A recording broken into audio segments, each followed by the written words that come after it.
Так яны рабілі 2 вяселля не таму, што традыцыйна, а адны бацькі сказалі, што мы да тых рускіх не поедем, а другія сказалі, ты пшэкі нам дарам не здаліся.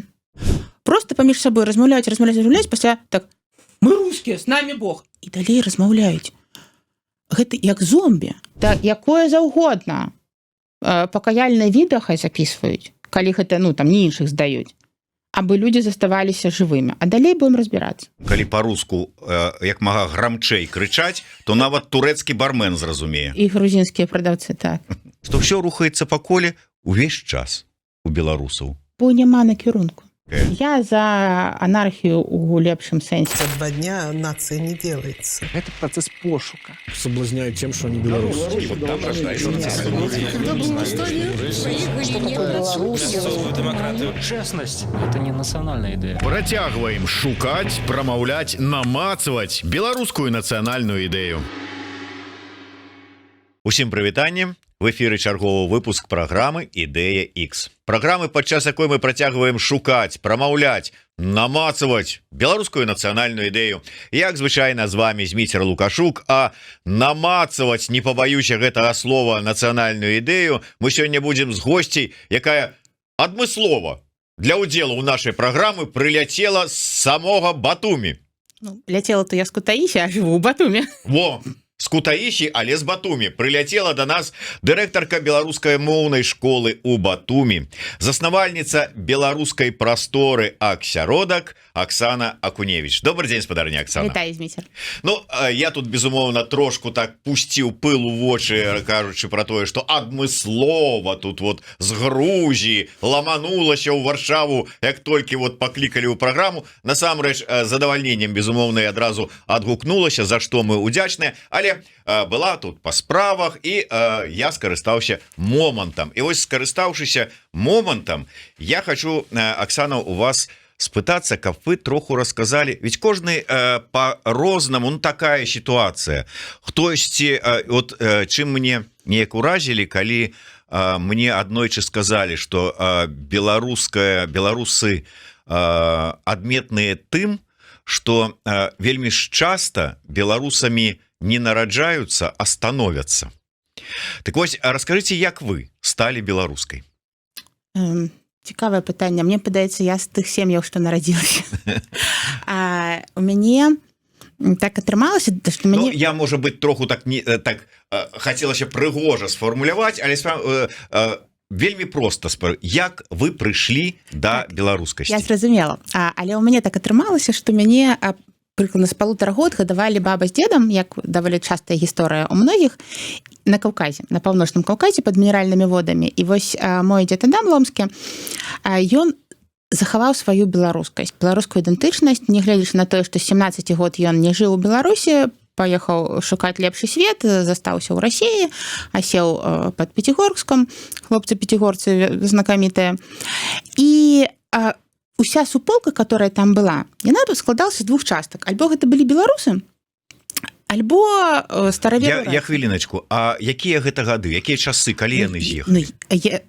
Мой дзед Адам 33-го года нараджэння. З'ехаў ён у 17 год зарабіць грошы на вяселле. То есть это за савецкім часам? Так, вось толькі што скончылася вайна, Польшча ўжо у нас скончылася, бо я заходняй Беларусі, ён заходняй Беларусі.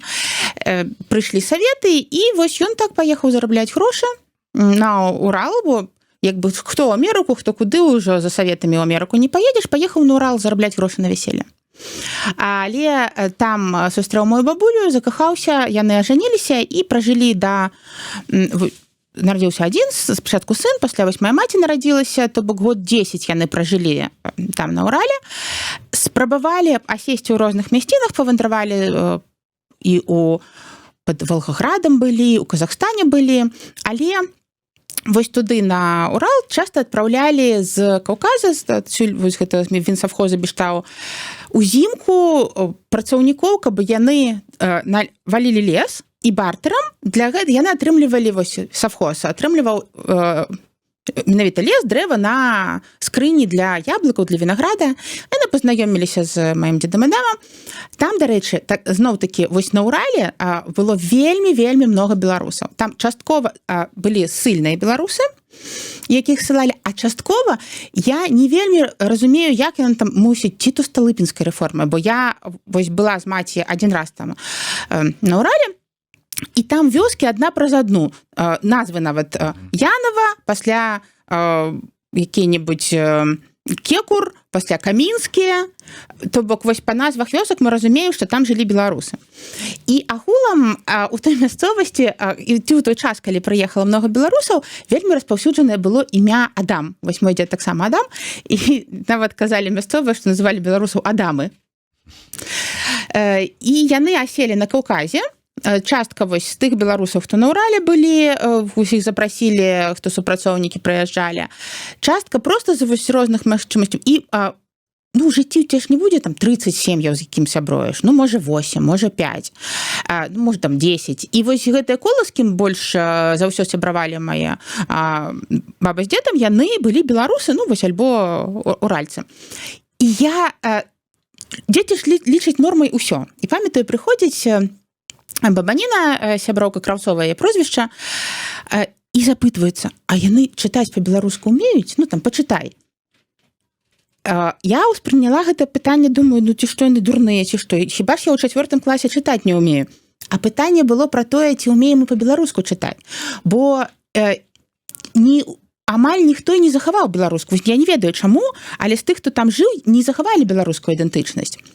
Нават з цалкам беларускіх сем'яў, хто з'ехаў, зноў-такі, амаль усе былі заходняй Беларусі. Вось маміна аднакласніца, самая блізкая сяброўка, яна неяк так лічыла сябе ўжо там мясцовай рускай. Вось у гэтай бабыніны сын, таксама мамін, дарэчы, аднакласнік, ён лічыў сябе рускім. Яны ведалі, што беларусы, але ніхто беларуску не размаўляў. І ніхто не імкнуўся збольшага ў Беларусь. Вось з усіх вялікай суполкі толькі мая маці паехала паступаць у Беларусь, бо яе гэтая аднакласніца, у якой было вялікае каханне там на Каўказе, і яна ў наш той савхоз і вярнулася. То бок, усё ж такі важна, калі вось не жывеш на радзіме, перадаваць гэтае, што цягнула. А мамінага брата, ён старэйшы за яе на 4 гады, вось так не цягнула. То бок, ці то яго крыўдзілі, ці то калі ён прыязджаў, ён ж не так размаўляў, а яшчэ Палесе, Ганцавічскі раён. Магчыма, з яго здзекаюць, бо яму не хацелася, не карціла ў Беларусь. А маёй маці так карціла, што калі яна не паступіла, то яна засталася ў Менску жыць і працаваць хоць прыбіральшыцай бы, але каб не вяртацца вось туды на Каўказ, каб жыць у Беларусі. Так, але вот вы кажаце, што яны фактычна ад гэтую беларускасць сваю страцілі, там жывучы, што на Урале, што на Каўказе. Это не моя сям'я. Это тая супольнасць, которая там была, дзеці ўжо іх. То бок самі бацькі, яны размаўлялі па-беларуску, яны спявалі беларускія песні, яны вось жылі гэтымі, параўноўвалі традыцыі, якія былі. А дзецям не перадалі. І атрымліваецца, як я была ўнучкай, якая з 1,5 год, як нарадзіўся мой брат, жыла з бабай з дзедам і праводзіла ўвесь час, ведаеце, яны ж ужо дзеці ў іх выраслі, ўжо ўнукі панарадзіліся, то яны жылі ў сваім звычайным такім асяроддзі беларускім. І фактычна, вось, я на Каўказе, я там пражыла 3 гады, мяне ў Менск вярнулі ў 4,5 гады ў сям'ю, то гэта была беларуская мова, беларускае асяроддзе, вось такая традыцыя культуры. І кожнае лета мы праводзілі там же ж у гэтым асяроддзе. А з іншага боку, майго бацькі, бабуля, мы прыязджалі таксама усе беларускамоўныя кніжкі, якія ў нас былі, то бок толькі на беларускай мове. Альбо там нейкія традыцыі, памятаю, мы пераехалі ў новую кватэру, прыехаў дзед і абсыпаў усё зернем. І на яго маці і яе сястра абураліся, вось тут запэцкаў нам, мы тут рыхтаваліся тыдзень. Але вось гэта правільнасць нейкай нормы, яна перадалася мне, ну, яшчэ ад бабы з дзедам. А іншы значны чалавек, які таксама быў, ну, першае, што трэба сказаць, што я ж расла ў 90-е. Я 82-го года нараджэння, самая адліга, і ў 92-м годзе да нас у школу, я вучылася ў школе з музычным ухілам 102-й, гэта зараз 17-я гімназія, прыехала выступаць Галіна Мікалаевна Смолек, гэта спявачка, кампазітарка, вось аўтарка, напрыклад, маці Божая Буслаўская гімна, і яна прывезла вось сваю праграму і запрасіла да яе на заняткі вакалам. А цалкам быў вакал на беларускай мове.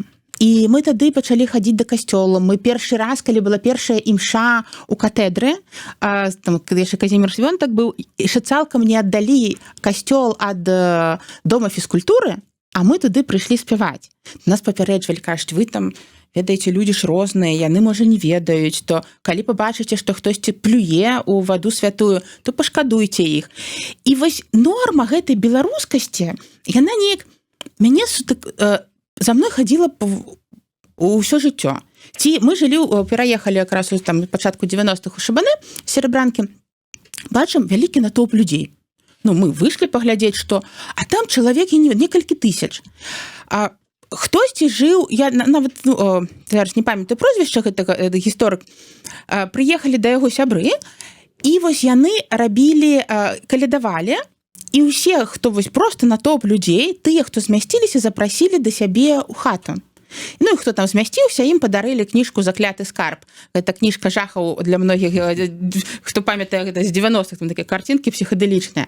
То бок, такое ўражанне, што гэта не я выбірала, а вось за мяне.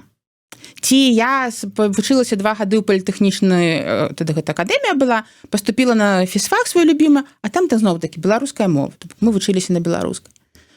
Оксана, а вам не падаецца, вот вы не разважалі над гэтай тэмай, што мне падаецца, вас слухаю гісторыю вашых дзеда з бабуляй, і мне падаецца гэта неяк дзіўна.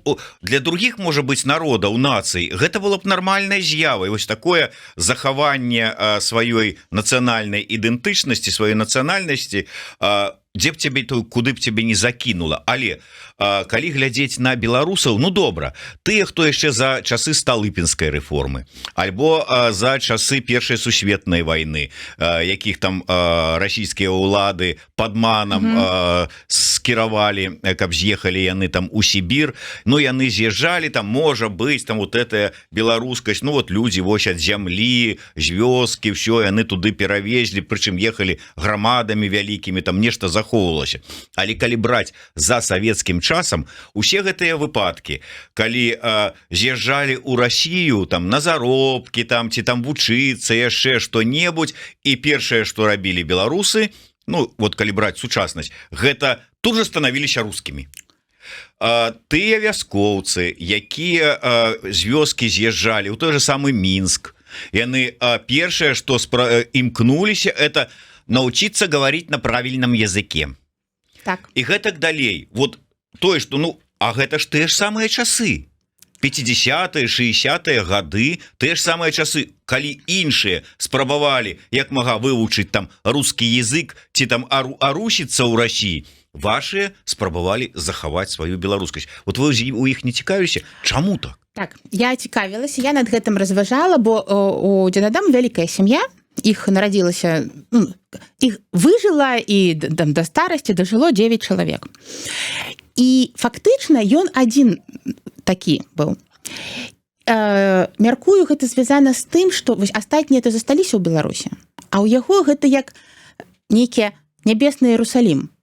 Паколькі ён з'язджаў зарабіць грошы і вярнуцца, а застаўся у Расіі, ён некалькі разоў спрабаваў зачапіцца ў Беларусі, яго браты працавалі ў Менску на высокіх пасадах. Ён некалькі разоў там па розных вёсках спрабаваў, і не атрымалася. То вось гэтая недасягальнасць Беларусі, мне падаецца, так паўплывала. А наконт таго, што людзі спрабавалі пазбавіцца, у нас дзеці таксама беларускамоўныя, і я раней толькі чула падобныя гісторыі, а аднойчы ў транспарце, ў аўтобусе я размаўляю з дачкой, не ведаю, гады 3, можа, было, штосьці тлумачу. І жанчына насупраць пачынае на мяне крычаць: «Да што вы делаете? Да вы жизнь человеку портите!» Я спачатку нават не зразумела, што гэта да мяне зварот. Вам плохо, ці што з вами там адбылося? Да я жизнь положила, чтобы научиться говорить по-нормальному. А вы вот дочери... Я кажу, мне вас шкада па-чалавечы. але моя дачка не нарадзілася ў вёсцы, яна не будзе разумець, што гэта калгасная мова. Яна, прабачце, не ведае, што такое калгас.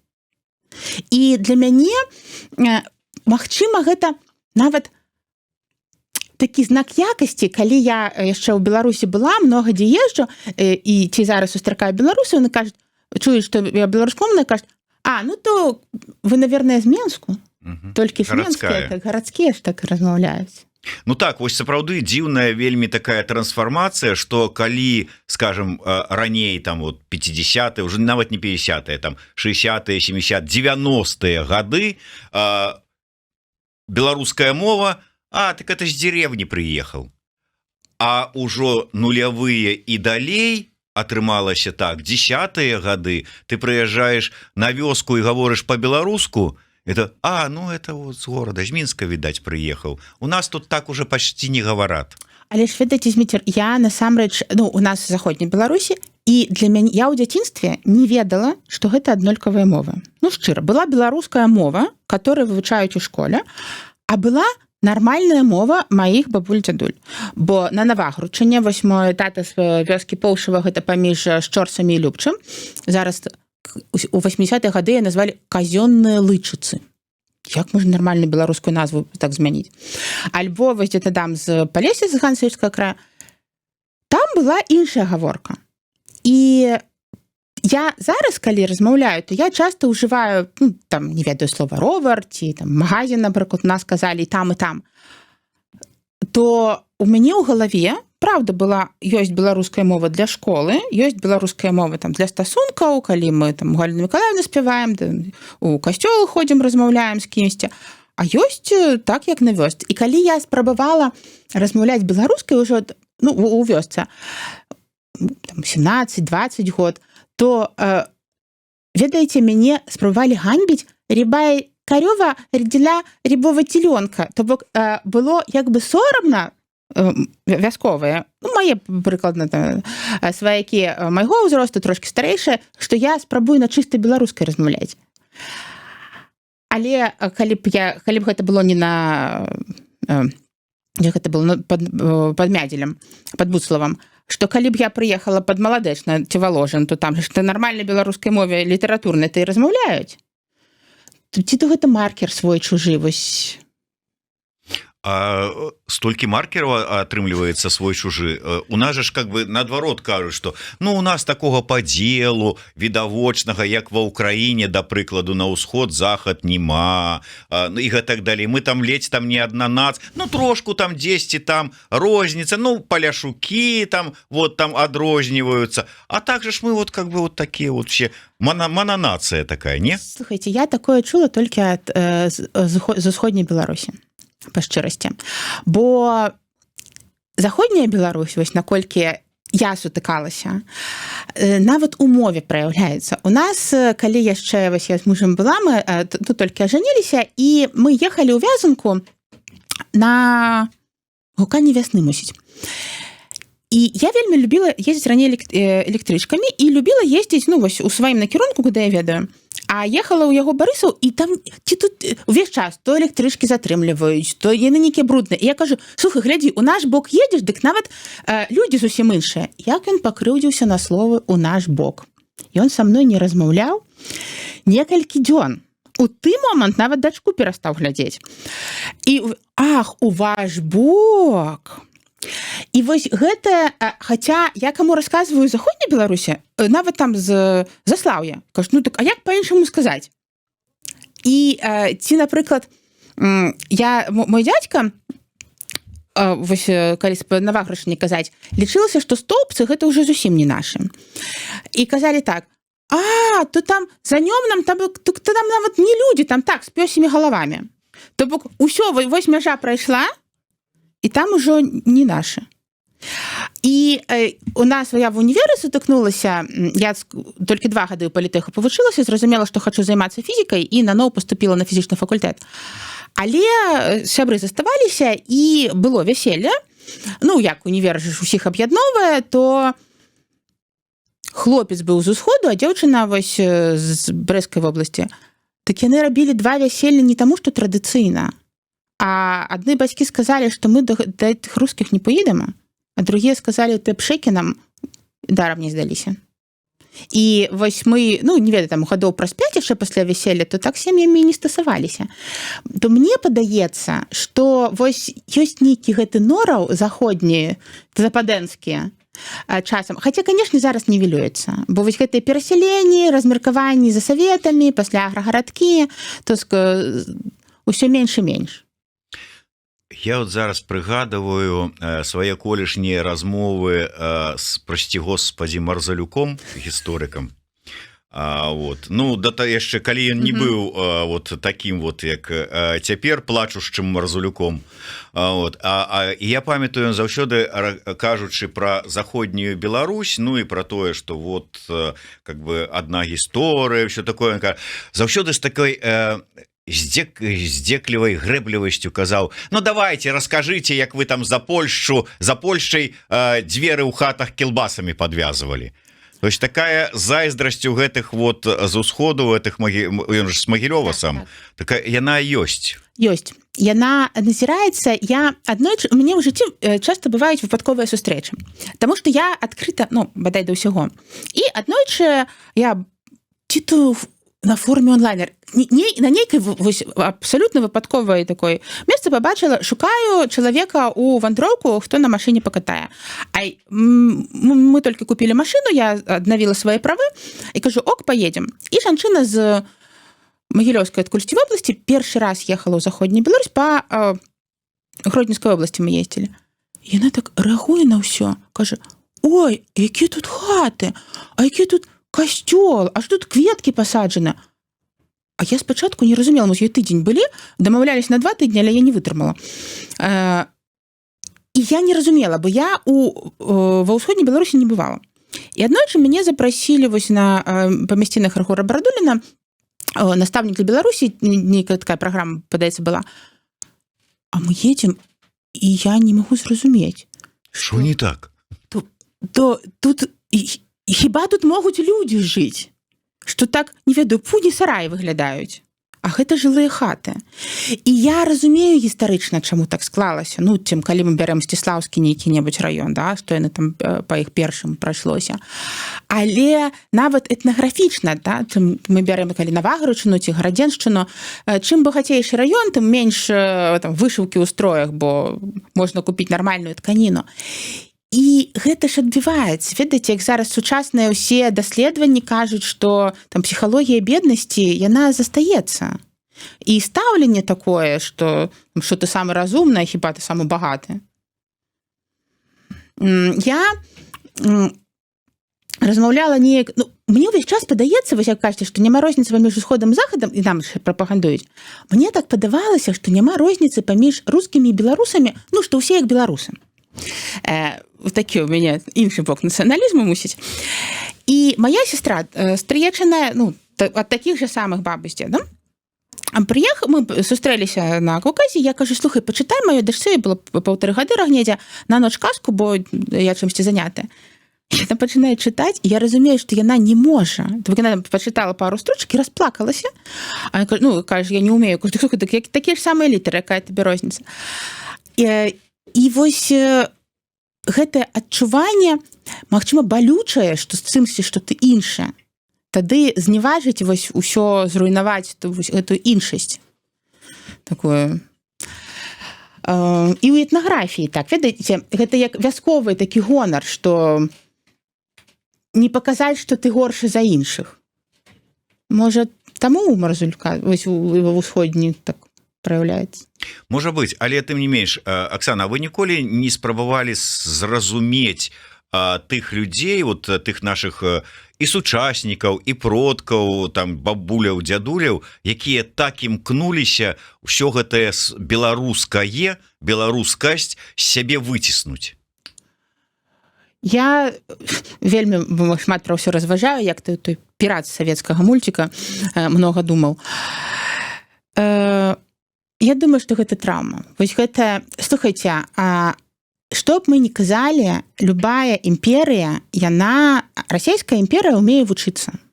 што ранейшае, што сучаснае, яны цудоўна ўзялі яшчэ там Карамзін, калі пачынаў пісаць гісторыю государства расійскага, яны ўзялі напрацоўкі лепшых брытанцаў, великабрытанцаў, як каланізаваць людзей.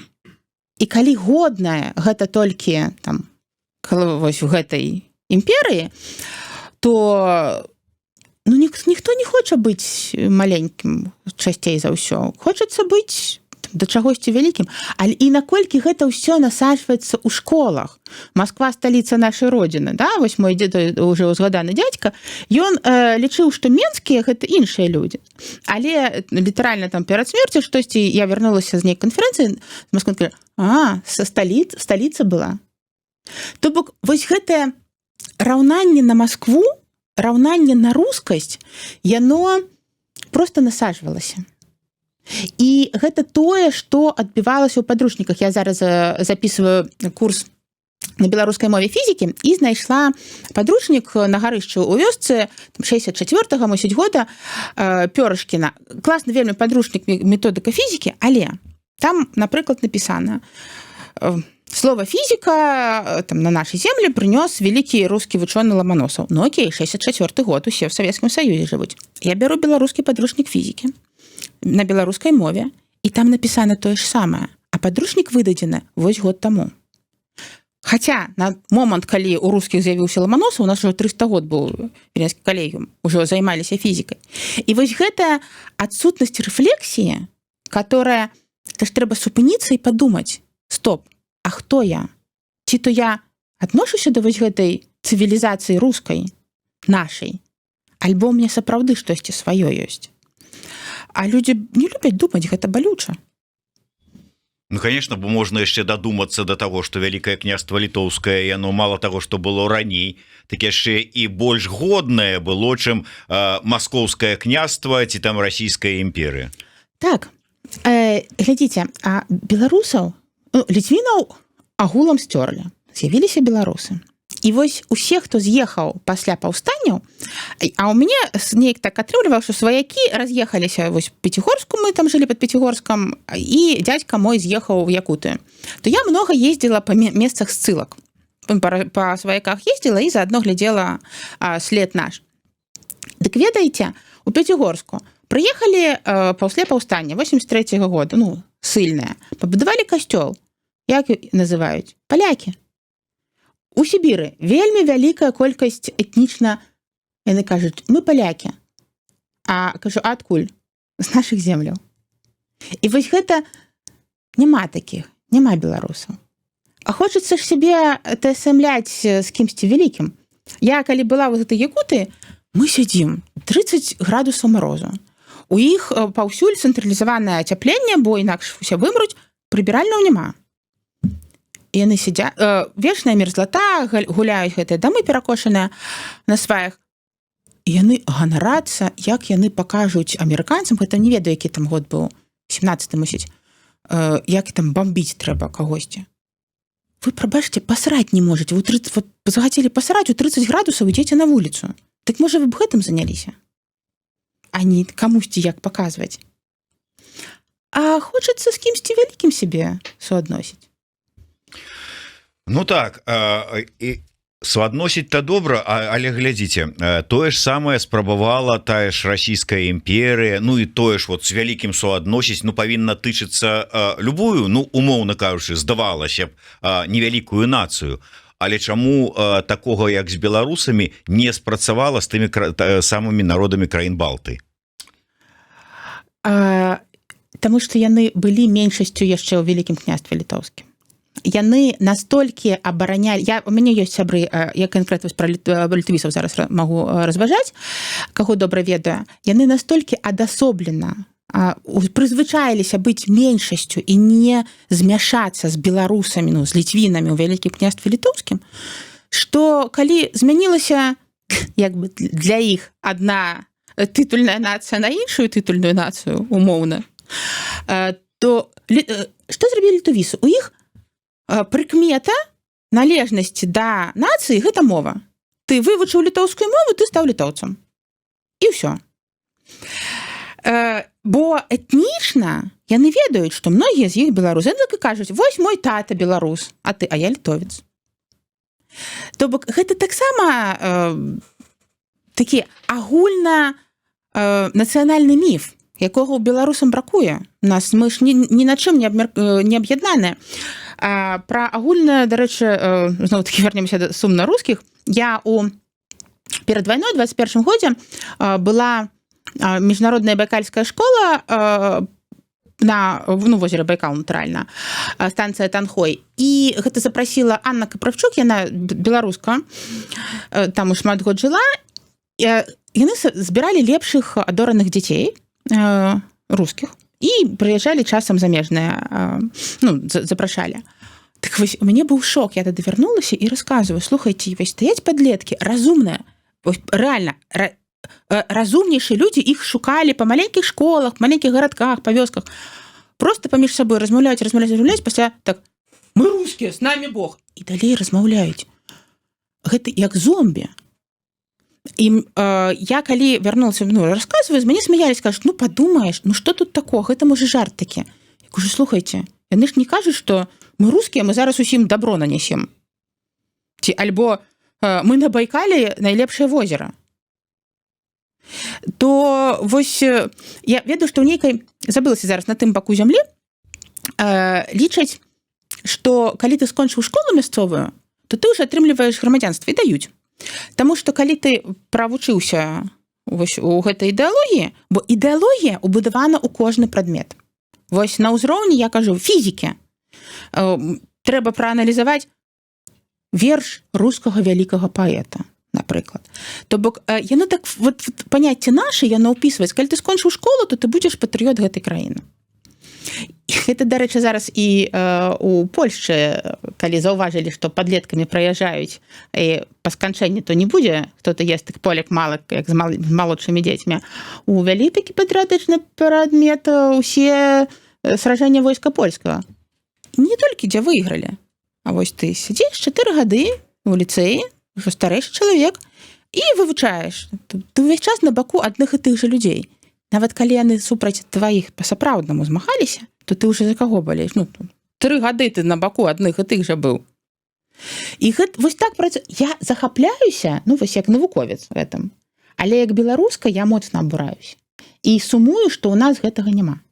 Зараз жа, здаецца, уводзіць гэта ідэалогія, прасці Господі, ваенрукі паўсюль, папы прыходзяць, усе справы. Але ж яны самі не вераць. Я якраз захапіла той момант, калі вось я пасля школы ў 99 годзе паступіла ў палітэх, такую вольніцу абсалютную, і вось тыя, хто яшчэ скончыў, як я. А пасля я праз 2 гады забрала дакументы, прыходжу ў педагагічны універсітэт, і ўжо змяніўся падыход. І пачаліся вось вялікая чынная вайна, ідэалогія. Смешна, людзі ў гэта самі не вераць, хто выкладае. Ведаеце, з украінцамі сустрэнешся, і вельмі часта ці з літоўцамі, вось дзе-небудзь там на выездзе, ў лесе, сядзяць, пачынаюць свае песні спяваць, якія-небудзь, што ўсе ведаюць. А што беларусы, акрамя купалінкі, падхопяць? У нас няма вакол чаго аб'ядноўвацца. Так а ў іх мэта іншая. Яны не беларуская, не нацыянальная праводзяць, яны праводзяць рускі мір. Яны будуць спяваць Стаса Михайлова, якую-нибудь, хто там яшчэ там, яны там радаваліся гэтую, Брежневу будуць спяваць усёй лідай. Хіба што. Але я... Добра, што зноў-такі, Ліда, усходняя Беларусь, ведаеце, вось гэта такое тутэйшасць. Я спадзяюся, магчыма, гэта так наіўна, але у Лідзе нават мы, калі ездзілі тады па парафіях, там у іх ксяндзы польскамоўныя. Нават па-беларуску зусім не размаўляюць. Усё гэта гарадзянская парафія. А гэта паказчык. То бок, яны то, канешне, тут могуць там Брежневу, ці не ведаю, каго там вы назвалі спяваць. Я не разбіраюся ў рускай эстрадзе. Я таксама не разбіраюся. Навіны просто чытаю, што вот там как бы дзень горада. І вы заўважылі, што зараз у Беларусі адзначаюць дні гарадоў, і хендлайнерамі запрашаюць ще расійскіх гэтых типа поп-зорак. Слухайте, я много што заўважыла. Заўважыла, як на онлайнеры, калі з'ехалі нармальныя журналісты, панабіралі рускіх. Калі з'явіліся абароты отечественный, поребрик ці яшчэ штосьці. Я спачатку смяялася, пасля зразумела, што ўжо немагчыма столькі смяяцца. І ідзе замяшчэнне. Калі раней запытваліся, чаму вы не з'язджаеце, калі да 20-го года, добра, знаёмы адна кажа, слухайце, вы думаеце, што вы з'едзеце і гэта будзе месца пустое чакаць, як слоік? Ці кватэру вы замкнулі, на вас чакае? Не, тут прыедуць новыя. І калі я была ў 23-м годзе, вось мы ўжо з'ехалі, ездзіла ўлетку, я была ў шоку, што вось жнівень, сам цёпла, звычайна Менск пусты, тут парк Горкага набіты людзьмі, і я чую, што гэта проста, я бачу, што гэта іншыя людзі, і чую, што гэта ўсё прыехалі рускія. Што яны так замяшчаюць. Это як на ўсходзе Украіны было. Бо тут нас і так замяшчалі, мы і так былі лакамным такім кавалачкам. Дасюль яшчэ, калі атрымліваюць, напрыклад, падводнікі расійскія сыходзяць на пенсію, яны купляюць у нас землю. Я ў 2000 годзе была вожатай ад паўночнага марскога флоту Севераморска, якраз Курск затануў, там дзеці былі нас сваякоў. Пазнаёмілася многа з кім. Дык для іх найлепшае месца для жыцця Беларусь.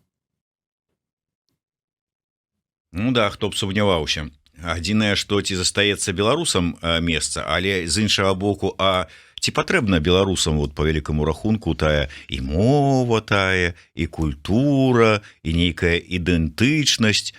Калі там паглядзець, з якой лёгкасцю там адмаўляюцца, забываюцца, не пра ўсіх. Я не пра ўсіх, але так масава, калі паглядзець. Але з іншага боку, калі, такім чынам яны ад гэтага адмовяцца. Ведаеце, у 90-е, калі ўсё беларусізавалі, людзі пасля падходзілі і казалі, так шкада, што адмянілі, мы б ужо вось так уже прызвычаіліся, ўжо б і было. То бок, гэта не маё. Я памятаю, я у 10-му сельходзе прыехала да сваякоў на вяселле і віншую, на беларускай мове размаўляю. Мне было ўражанне, што яны зараз, 11-м, што яны зараз на мяне выклікаюць міліцыю, бо паважаныя людзі займаюць вялікі пост там у тым іх маленькім гарадку. А праз 2 гады яны мной ганарыліся і расказалі, вось, там, нас Аксана беларускамоўная, па тэлебачанні паказалі. То бок гэта такое... Прыстасаванне. Гэта прыстасаванне, бо слухайце. Як это казаў мне неяк Олег Трусаў, кажа, гэта калі у нас будзе беларускамоўны кіраўнік краіны, умоўно, прэзідэнт ці старшыня, там, калі парламенцкая рэспубліка, старшыня савета, то праз пару месяцаў беларускамоўнымі стануць усе міністры, праз паўгады ўсе супрацоўнікі міністэрстваў, а праз год і ўсе беларусы, таму што, начальнік жа ж гаварыць. Так гэта правда. Але, слухайце, я думаю, што гэта звязана з тым, што іншыя не выжылі. Гэта вось я зараз жыву ў Грузіі, і мне падаецца, што кожнага беларуса трэба прымусова на год адправіць жыць у Грузію. Бо гэта іншы лад жыцця. У Беларусі ўсе, хто у тебя ёсць 1,5-33 дня, калі ты пасеяў жыта, там не лайдачыў, вырасціў, штосьці прапусціў, вымерла сям'я. У Грузіі, вось мы жывем, у нас няма дня, каб не было штосьці вырасла на дрэве. Узімку там мандарыны, апельсіны, пасля што там мушмула пачынаецца, і увесь час. І ты ведаеш, што можна нічога не рабіць, выжывеш. І вось гэтае то яны кажуць, мы калі можам не працаваць, мы будзем не працаваць. А беларусы кажуць, калі можна не працаваць, дайце працаваць. Калі можна. Ніхто не забараняюць. І вось гэта...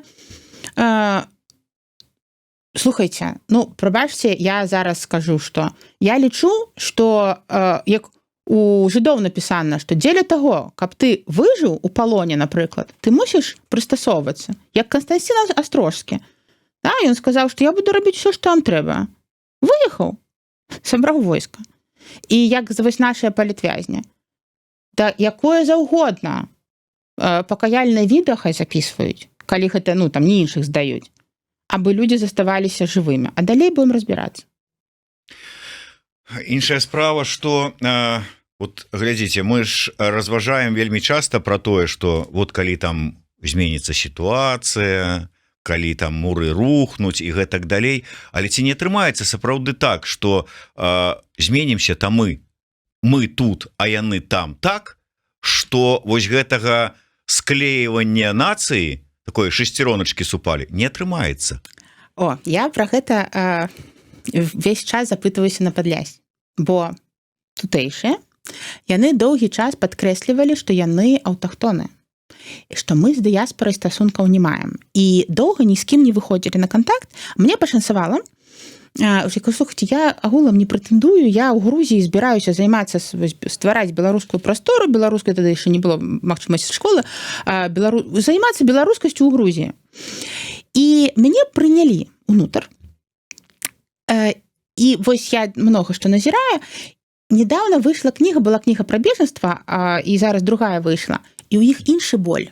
Ім баліць там пра бурага, які выразаў вёскі, а нашы не баліць. І зараз вось вы, жывучы ў Польшчы, маеце унікальную магчымасць паглядзець на гэта і паглядзець вось на камунікацыю тых, хто прыехаў з вялікай зямлі з Беларусі, і тых, хто застаўся, калісьці землі адышлі да Польшчы. І, магчыма, гэта можна нейкую методыку выпрацаваць, як нам пасля улівацца, каб нам была магчымасць вярнуцца, калі будзе. Бо мы ўжо зараз моцна адарваныя. Вось прайшло там 2-4 гады.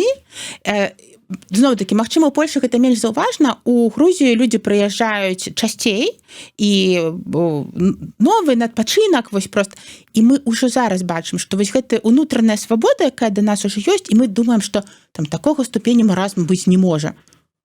А нам кажуць, як у вас тут сцягці? Як вы там вітаецеся, жыве Беларусь? Бо гэты ўнутраны вось бар'ер, фільтр стаіць. Гэта трэба зараз, і гэта мы мусім рабіць. Бо нам трэба будзе впісацца, калі мы хочам застацца беларусамі. Бо яны жывуць на нашай зямлі. Яны на сваёй зямлі жывуць. І як пасля 20-го году казалі, што як вы можаце весці дзяцей, фотаздымкі рабіць у першы клас, ці дзёнак, ці там нейкія лінейкі. А кажу, слухайце, у майго дзіцёнка першы клас аднойчы будзе. Калі я паставлю жыццё на паўзу, то нічога не застанецца. І вось тады я вывела для сябе формулу, і зараз я яе лічу, што тыя, хто застаецца ў Беларусі, а такіх людзей многа, шчырыя беларусы, за беларушчыну, за беларускую мову, яны ўжо многа робяць. Яны месца нам умоўна трымаюць. І гэта наша адказнасць думаць, як туды ўпісацца, думаць пра іх. І вось карыстацца тымі магчымасцямі, которые нам зараз ёсць, там, магчым, там, стасункі з беларусамі, Падляшша. Як нам упісацца? А што вы думаеце, што мы зменімся так? А што можа ў нас так змяніцца, што гэта не дазволіць нам ці перашкодзіць нам упісацца? З'явіцца грэблівасць. Яна ўжо многа ў каго праяўляецца. Што тыя, хто застаўся, то ўжо і не вартыя даверу, невераятныя. Вось менавіта неверагодныя ў тым сэнсе, які па-сапраўднаму беларускае слово, не вартыя годнасці. Бо мы ж ужо многа пабачылі, а ў нас уже не ведаю, там, вопратка прыгажэйшая, бо, прабачце, там, Беллегпром, ён вельмі выглядае бедненька, многае што. І вось зноў-такі ідэнтыфікацыя з моцным. Ці будзе каштоўнасцю прыехаць, што будзе каштоўнасцю, для чаго вярнуцца? Бо глядзіце, калі б зараз адкрылася мяжа, а людзі ўжо паклалі 2-4 гады на інтэграцыю ў нейкую краіну з сем'ямі, у каго ёсць дзеці. У каго ёсць дзеці, я думаю, што масава і не паедуць. Таму што ўжо вырашылі пытанне з мовай, вырашылі пытанне, я не ведаю, калі старэйшыя дзеці з ліцэем, а далей універсітэт, а ў нас пазвальнялі многіх. І куды? А тады атрымліваецца, што ты прыедзеш толькі дажываць пенсіянерам. То гэта наша адказнасць. Бо людзі там жывуць, яны працягваюць, няма праграм еўрапейскіх, яны ездзяць у праграмы расійскія. Расія ўкладвае вялікія грошы ў дзяцей, у падлеткаў, у адукацыю. У Расіі гэтыя грошы ёсць. Разумных мала. Дык яны вымываюць. Умеюць прыгожую карцінку стварыць. А што мы можам прапанаваць? Два момента. А вот вы кажаце, яны там шмат как бы тыя, хто в прынцыпе у беларускай тэме, яны захоўваюць беларускасць сваю, і з аднаго боку ім прасцей, бо яны на той зямлі, з другого боку ім складаней, бо там прарасійскі рэжым і спрыяння ніякага гэтаму няма. А нам вот тут вот як захаваць сваю беларускасць? Ну ладно, мы-то с вами сваю захаваем. А як пашырыць на іншых, которые у 20-м годзе толькі прачнуліся і палітыку для сябе адкрылі, а потым яшчэ і беларускасць пачалі адкрываць, і можа не паспелі адкрываць, як давялося з'язджаць. А яшчэ і дзеці ёсць. Вот як? Слухайте, ну, тыя, хто зараз жывуць у Беларусі, там часы адлігі, вось хто беларускамоўны, не ведаю, пачынаў гадаваць дзяцей, напрыклад, з нулявых гадоў. Я добра памятаю, як мы бралі рускамоўныя кніжачкі і альбо падпісвалі пераклад падстрочнікаў, альбо заклейвалі. Часы адлігі былі зусім кароткія. Год 5 максімум, нават не было. І ну, то людзі проста сышлі ва ўнутраную міграцыю, як раней жылі, так мы сваімі гэтымі суполачкамі працягваюць жыць. У нас зараз адкрыты ўсе магчымасці. Але слухайте, ну тут же многія і не хочуць. Калі я прапаную беларускую школу ці беларускую мову, а прыходзіць руская сям'я, руская, і кажа, што я хочу вучыць дзіцёнка ў вашай беларускай школе на беларускай мове, а русские кажут, а как это у вас русского языка нету ни одного часа? Мы же вот с вами учились на русском языке, и хорошие люди получились. Альбо гэтае супрацьстаянне. Навошта нам беларускую вучыць? Мы лепш ангельскую павучым. Такое ўражанне, што як толькі ты пачынаеш беларускую вучыць, то ангельскія падручнікі табе ўжо забаронены. YouTube. Не, ўжо месца ў галаве не застае. Ўжо галаве месца скончылася. Толькі вось. Ці гэта як многія лічаць, што дзеці ўсе і жывёлы, толькі рускі язык і панимаюць. Як вы так размаўляеце з ім? Ну, і прычым, калі па-руску як мага грамчэй крычаць, то нават турэцкі бармен зразумее. І грузінскія прадаўцы, так. То бок, я не ведаю, чым гэта. Гэта пытанне палітыкі, ну, такой прывабнасці. Але ці магчыма грошай. Бо, ведаеце, я калі там адкрыла асяродак ці зрабіла беларускую школу, вось я прыходжу да людзей, кажу, а давайте я вам пра сябе раскажу. Добра, што я даволі праактыўная, і у мяне сцёртыя сацыяльныя нормы праз тое, што ў мяне аўтычны спектр. Ну, а іншы б чалавек сядзеў сабе, ціхенька сваім справай займаўся. А грошы не даюць, ну і ладно. А даюць на што? На іншае. На штосьці, што прыгожа прадаецца. Не ведаю. У нас жа беларуская, вось, распрацоўваюць канцэпцыю беларускага універсітэта. Слухайце, да універсітэта дарасці яшчэ трэба.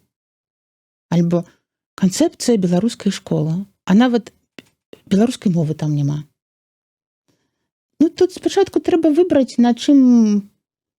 Не, ну добра, што цяпер у пасыланнях гэтых Ціхановская на беларускую перайшла. То, можа, так і трэба. Прыйдзе вялікі дзядзя з усходу, захаду, там, з Аўстраліі прыляціць, навучыць. Ці, не ведаю, там, суд в Гаагу. Чаму не самі? Это, ну, такое, маленькія людзі. Так а з чаго пачынаць трэба? З беларускамоўнага кіраўніка, там, прэзідэнта, прэзідэнт-электа, там, ці яшчэ халера ведае якога электрыка, ці з чаго пачынаць трэба? Я думаю, што калі, ведаеце, як у фізіцы, калі адзін насупраць другому, то будзе хутчэй. То з аднаго боку з сям'і, а з другога боку зверху. То калі мы кажам, што ў нас будзе, напрыклад, ну, не ведаю, мы падтрымліваем беларускія праекты. Садкі, школа, універсітэт, беларускамоўныя. Слухайце, я ў асяродку ўвяла правіла. Хочаш карыстацца прасторай, ты мусіш быць беларускамоўны. Перайшлі. Я, конечно, у мяне кепская рэпутацыя, я такая эксцэнтрычная, дурнаватая лічуся, але каму трэба, перайшлі. Ну, нормальные, мы ж уже это слово ўжывалі. Прыстасаванцы, такім у добрым сэнсе беларусы. Ну. Дык, ёсць такі выраз, бабло перамагло добро. Ну, калі вы не ведаюць там, прэзідэнт-элект, каардынацыйная рада, ці хто вы там, калі рабіце праекты такія, каб яны былі беларускі. Ёсць, ведаеце, такая школа Жэўжык Наталья Динкель. Яна кожны раз абураецца, калі пішуць беларускамоўная школа, беларускамоўны летнік. І я разумею, бо яна кажа, ну ніхто ж не піша французскамоўны ці нямецкамоўны, бо ўсе разумеюць, што калі гэта французская школа, то там будзе французская мова. Ангельская школа, ангельская мова. І, але зараз слова беларускі ўжываюць усе. Ведаеце, калі да вайны едзеш па Кіеву, там беларускія тавары, ці ў Расіі падробкі былі, там беларуская касметыка. Дык і тут яны рускамоўныя, па рускіх праграмах працуюць, прыехалі, але з Менску прыехалі, мы беларуская школа. То окей, падтрымліваеце тое, што, ну, выберыце, я не ведаю. Гэта як у навуцы. Ты ж не можаш усё ахапіць, калі мы бярэм гразу, да, ты займаешься, выбіраеш там электрычныя з'явы і працуеш з электрычнымі з'явамі. Дык давайте мы выберам, што мы падтрымліваем усё беларускамоўнае. І заадно падцягнецца. Бо я сутыкалася, калі распрацоўвалася недавно канцэпцыя, гэта нацыянальнае падраджэнне дзіцячых садкоў і школ, і Алексей Лаврухін, падаецца, Андрей Лаврухін выказваў Павлу Баркоўскаму, што ён несправядліва, бо падтрымлівае толькі беларускамоўны, бо ён сам беларускамоўны. А вось жа ёсць школа Стэмбридж, якую прасоўваюць, якую нават, прабачце, настаўнікаў беларускай і літоўскай мовы не набіралі, калі яны адкрываліся ў Вільні. Дык тады на каго мы працуем? Дзе тут беларуская? Ну, да. Калі вот мы кажам пра вяртанне, муры рухнуць, там новая Беларусь, і калі мы кажам пра ўсё ж такі, ну, нейкую там спробу беларусізаваць, там, ці, ну, ці там, скажем, пашырыць беларускай, з чаго трэба пачынаць? Са школы. А яшчэ, я думаю, з грошай. І не ў сэнсе забіраць, а ў сэнсе падтрымліваць. Як у 90-ті, ведаеце, нас ты працуеш настаўнікам на той мове, якой табе зручна, атрымліваеш адзін заробак. На беларускай мове плюс 15% надбаўка. Падтрымліваць сваё. Выбіраць сваё. Толькі я... А яшчэ абапірацца на тых, хто быў перад намі. Бо гэта страшна. Страшна, калі вось перад пратэстамі папярэднімі, калі кожныя выбары разлупліваліся вочы, і людзі кожны раз адкрывалі для сябе, што ў нас нешта не так. Альбо кожныя там 5 год нараджаецца новая генерацыя дзяцей, бацькі з нуля пачынаюць заўважаць, што там кніжак няма. Слухайце, так вы, можа, схадзіце ў бібліятэку, спытайцеся, ну, не падабаецца вам сям'я, вячорак, ну, схадзіце там да Трусава, схадзіце, там, настаўнік інфа, звярніцеся да тых, хто раней там не падабаецца вам Зіновий Станіславович, да іншых людзей. Калі людзі ўжо столькі год, адное і тое ж. Школе праблемы адны і тыя ж, у мове праблемы адны і тыя ж, выхаванні дзяцей адны і тыя ж праблемы. У нас нават, я паступала ў аспірантуру у Беларусі, дай Бог памяць, можа, на 19-м годзе. І мне кажуць, схадзі ў нацыянальную бібліятэку, пачытай дысертацыі на твою тэму за апошнія 5 год. А я думаю, ранняе навучанне фізікі. А што, раней не навучалі? І што, за 5 год нешта змянілася?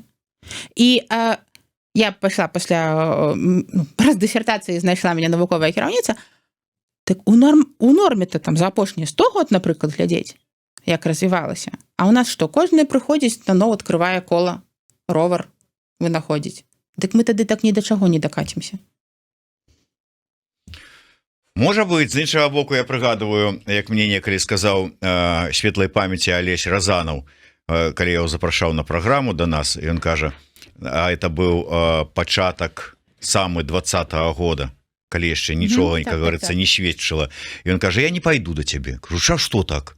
Он кажа, а таму што тэма нацыянальнай ідэі у нас зараз вот все ж рухаецца па коле, яна ўнізе гэтага кола. Калі кола павернецца, і яна будзе зверху, гэтая тэма нацыянальнай ідэі, тады я да цябе прыйду, і мы пра гэта пагаворым. Так што ўсё рухаецца па коле ўвесь час у беларусаў. бо няма накірунку. Ведаеце, у мяне хамяк дзеці завялі, так я вось гляджу на яго, энергіі многа, а кола прымацаванае. Бо нікуды не рухаецца, не ведаюць да чаго. Так вот и я про тое, что колькі гадоў, это я днямі почытаў выказыванне, не ведаю каго, ці то Дубавец у сваёй рубрыцы, ці то Шупа напісаў, ці то хто, ці то самая Вячорка старэйшы, але сэнс быў такі, што ну не трэба спяшацца з беларускасцю. Мы ўсе, конечно, хочам, каб вот яно вот цяпер і зараз, але ну трэба паволі. Я так думаю, а колькі мы будзем чакаць гэтага паволі? Ужо гадоў 300 як мінімум чакаем, і ўсё паволі. Все вот чакаем, пакуль яно паволі дойдзе. Колькі яшчэ стагоддзяў? А вось тут пытанне тады трэба, каб зверху. Ведаеце, як в Украіне, як перайшлі людзі чытаць украінскія кніжкі? На падтрымка грашыма на выданне украінскія кошт быў, ну, датацыя ад дзяржавы, і кошт быў ці то ў 5 ці ў 6 разоў ніжэйшы. Адразу перайшлі на галасуй рублём.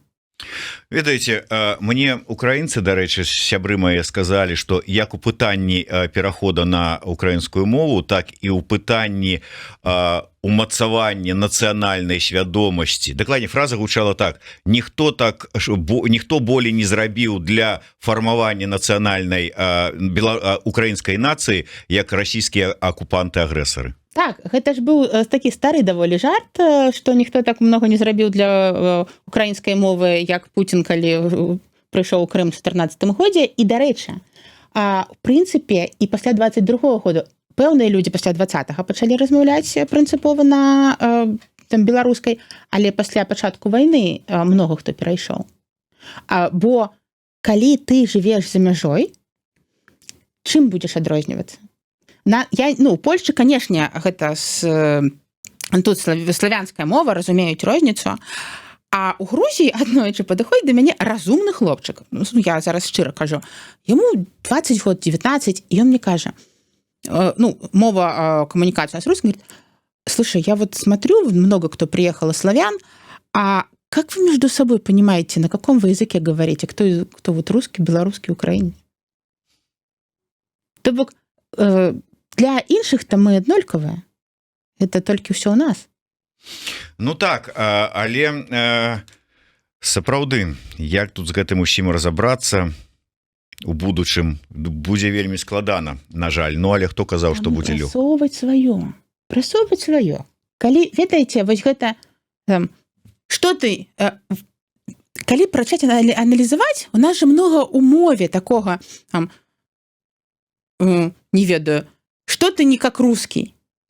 А я кажу, я не русская. І вось гэта просто прымусова фільтраваць. Альбо фраза нормальным русским языком. Я кажу, нормальной беларускай мовай. Бо я весь час аналізую, все аналізую ў жыцці, і нават калі глядзіш вот амерыканскія фільмы, яны ж таксама кажуць, што кажы нармальнай ангельскай мовай. Я не так давно, калі адкрываўся аксяродак, я шукала, пачынала кінапаказы, і ёсць такі фільм «Мандарыны», ён грузінскі, і яго пераклалі, кінакіпа выклалі на перакладзе на беларускую, але слухайце, в перакладзе на беларускую яны пераклалі толькі грузінскія часткі, а ўсе дыялогі на рускай яны пакінулі. То бок, па змоўчанні мы лічым, што каждый нормальный чалавек рускую разумее. І зараз, калі мы записывалі вось чалавечую фізіку курс, я вельмі люблю мультик «38 папугаяў» як настаўніца, я попросила, каб мне яго пераклалі, бо, конечно, я могла б уставіць арыгінал ці спасылку на арыгінал, але я яго узгадваю толькі таму, што ён ёсць у перакладзе на беларускую. Я попросила, каб мне і песню гэту цудоўную пераклалі. Бо па змоўчанні я пачынаю лічыць, што не будуць ведаць рускую. І альбо калі да мяне прыходзіць, кажуць, ой, а мы вот так, по-беларуску не умеем, і кажу, нічога, я па-расейску трошки вас разумею. Бо гэта такая адлюстраванне, калі я кажу, мне кажуць, может, там, мы по-беларуску, можете працягваць, мы разумеем. Здравствуйте. Гэта вы можете не працягваць. Але гэта ўнутранае рашэнне. Так, да. Я спадзяюся, гэта ўсё пазбавімся. Новая Беларусь, палітычны рэжым, на ваш погляд, гэта які? Прэзідэнцкая краіна, парламенцкая, анархія, монархія, княства вялікае. Я за анархію у лепшым сэнсе. Ведаеце, гэта як зараз кажаш, што сям'я гэта сучасныя ідэальныя стасункі, калі ты можаш монастасункі з адным партнёрам пажыў, можаш перайсці дамовіцца, разысціся. Бо ўсё, што робіцца зараз в дэмакратычных колах, я бачу, што гэта такое вывезлі, але спрабуюць стварыць тое ж самае прэзідэнцкае. Але калі мы будзем браць дэмакратычнае, то яшчэ пачынаюцца з сеймаў, калі кожны мог накласці права вета і сказаць, што я не згодны, а чаму? А таму, што хочацца.